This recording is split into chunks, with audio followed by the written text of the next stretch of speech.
Madame la ministre, Madame la rapporteure, chers collègues. Tout d'abord, je tiens à remercier ma collègue Annie Chapelier, l'auteure de cette proposition de loi qui constitue une avancée certaine en matière de formation et de statut de sage-femme.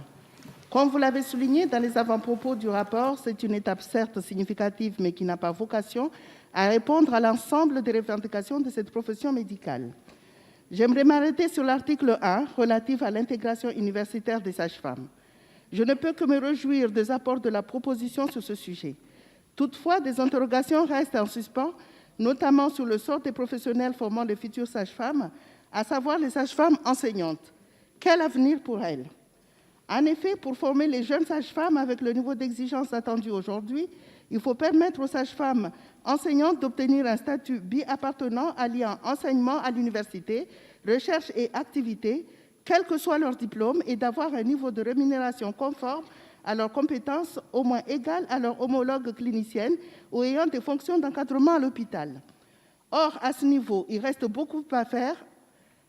En tout, pour l'instant, 20 sages-femmes ont été qualifiées au Conseil national des universités, 90 entre 2020 et 2021.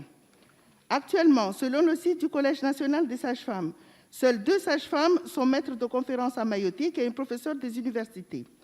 Il faut donc prévoir urgemment une mesure permettant aux sages-femmes actuellement enseignantes de pouvoir prétendre à un statut bi-appartenant, quel que soit leur diplôme.